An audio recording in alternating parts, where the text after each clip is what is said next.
Margaret awoke, startled, a cold sweat clinging to her. She gathered her thoughts.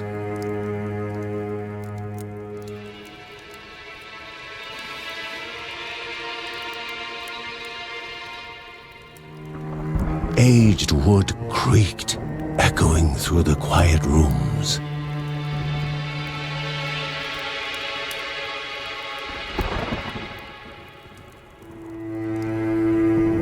Near the house stood a shrine to Rhea Dana, goddess and daughter of the land, of Rhea and a being of comfort.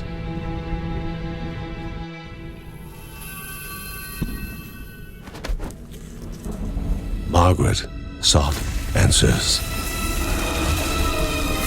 But the goddess did not speak. There was only the faint whisper of something dark, something hungry.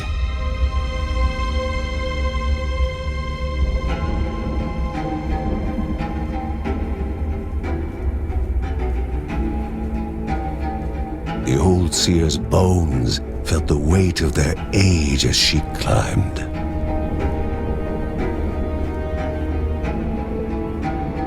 The only thought on her mind, has it begun again?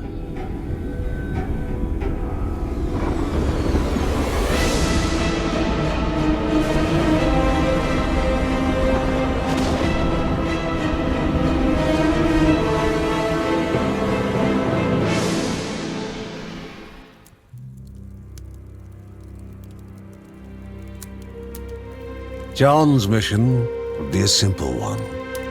He was to investigate Rhea's greatest shrine. His mother presented him with a fresh divinity shard.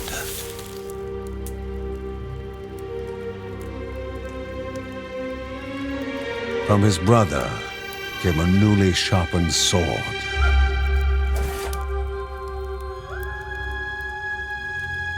His wife gave him a kiss, and his daughter's hugs were full of reason to return home safe.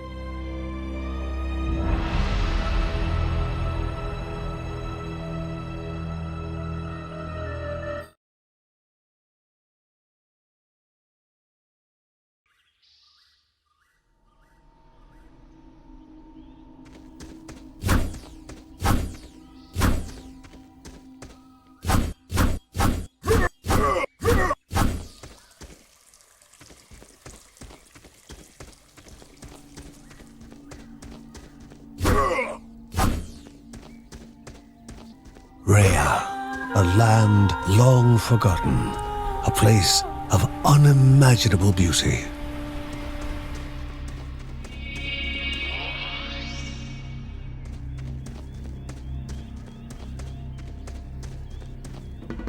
It first appeared as sludge given life, slithering creatures, small and vile.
a wall, impeding further progress. A battle was certain.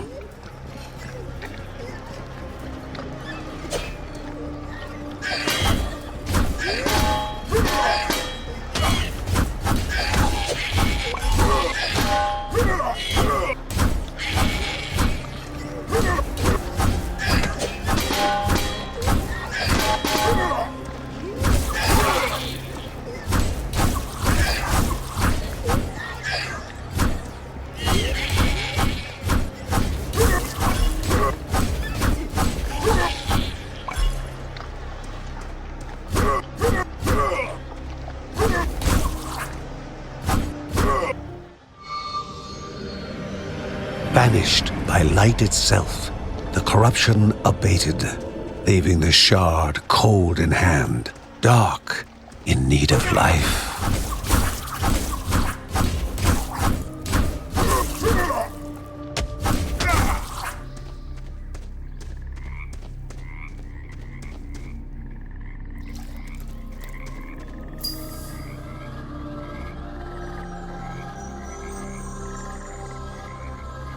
The shard grew warm, humming softly from the harnessed energy.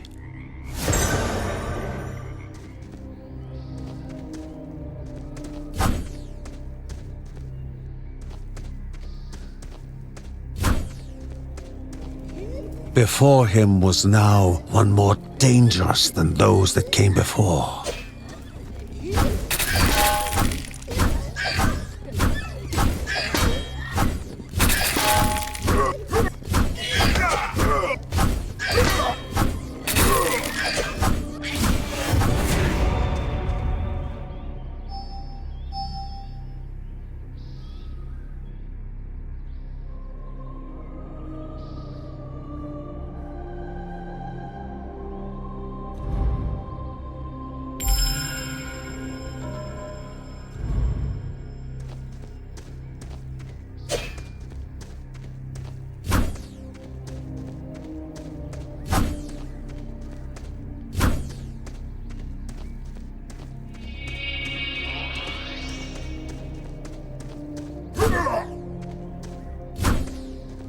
Goblins, a familiar threat, albeit farther out than usual.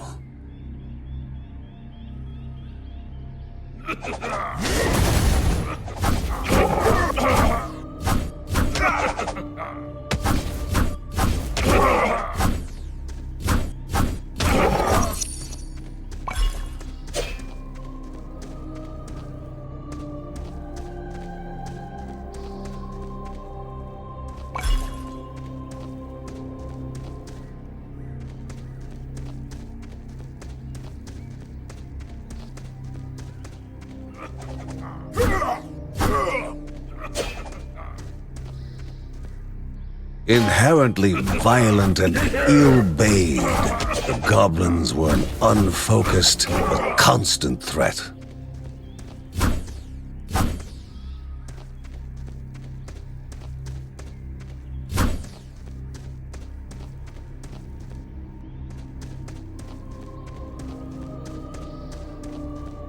Magnificent, but dangerous, a land of love found and of love lost.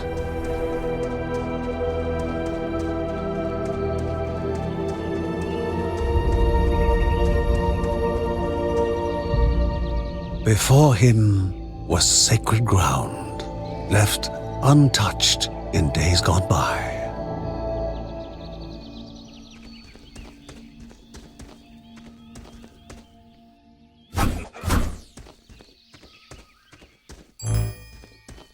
Remaining calm and collected, the shock of his heart-skipping beats was concealed in expert fashion.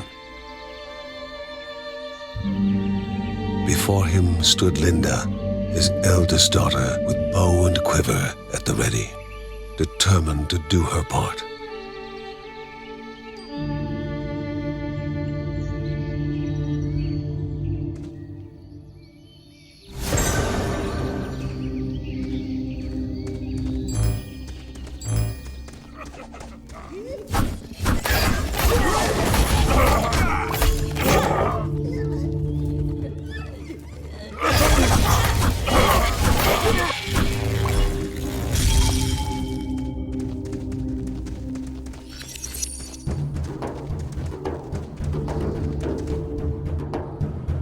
Before the Guardians were not beasts feeding, but monsters consuming, destroying others. They corrupted and distorted, creating even more hungry husks.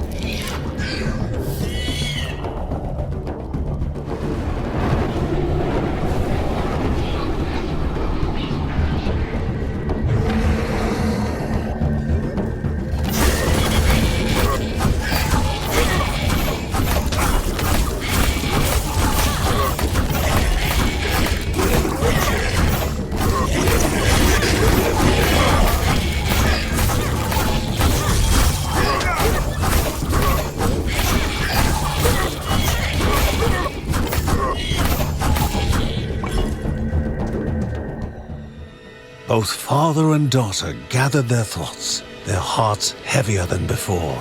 How would they explain what they had witnessed?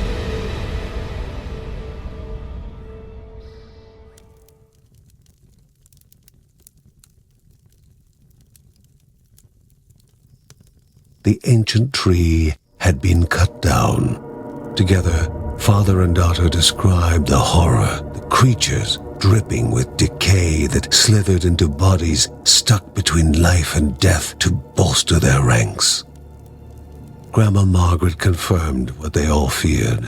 It was the corruption, a cruel entity spoken of only with hushed voices, an ocean of darkness that flowed from the top of Mount Morta. And the Bergsons' duty was to stand against this devouring deluge of death. Kevin was also eager to do his part in the family's fight, especially when his older brother Mark was off somewhere. He was as much a guardian of their mountain home as any of them. She stood. If they were to reach the summit and destroy this evil, as the Bergsons of old had done in the past, they would need the assistance of the sanctuary.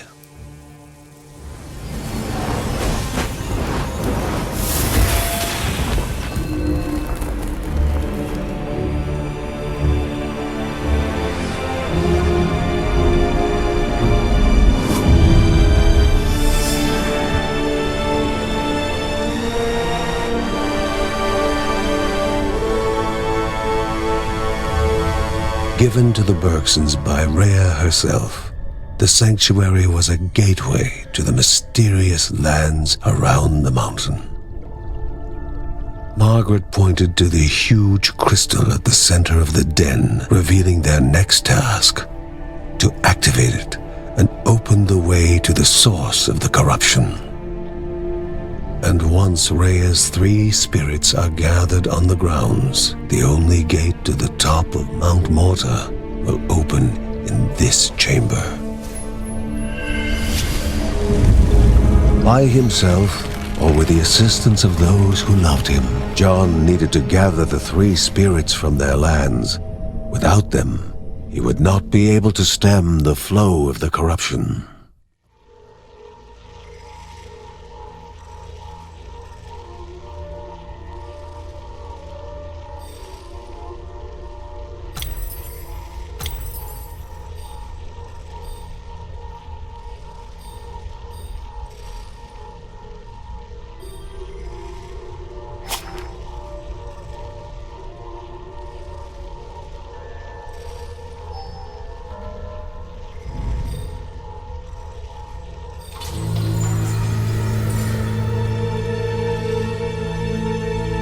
Celestial shard, chipped directly from the ancient crystal in the sanctuary. It would be the Bergsons' lifeline, a tether to pull them back home before death's fateful whisper.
One held a gift.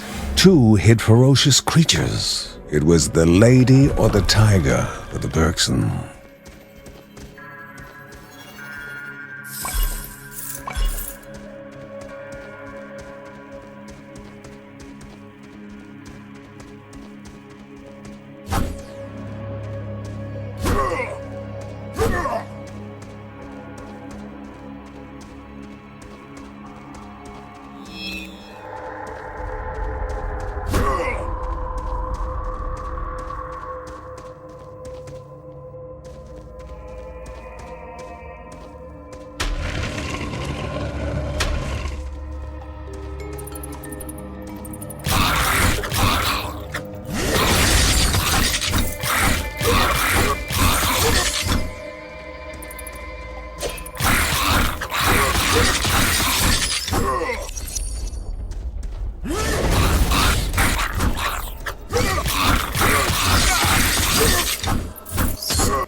The thinnest strands of white fibers coated the ground and walls, evidence of the silk caverns living up to their name.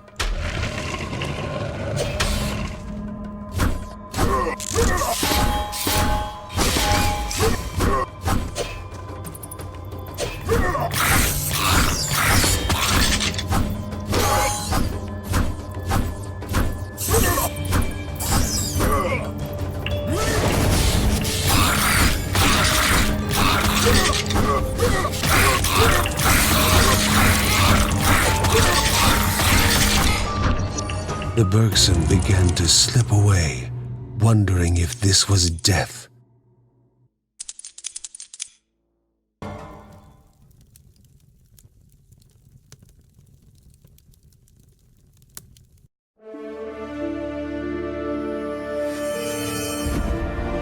They gasped for air as the celestial shard brought them back, a sensation no hero could become accustomed to.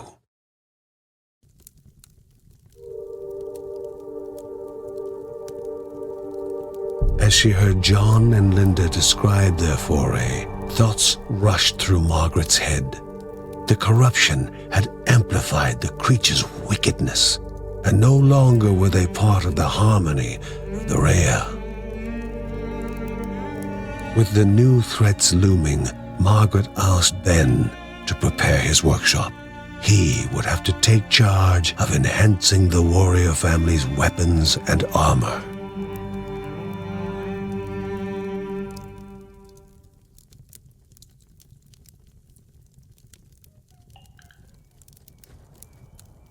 Uncle Ben reached out to the familiar warmth of the forge. If they were to reach the top of Mount Morta, their equipment would need to be of the highest quality.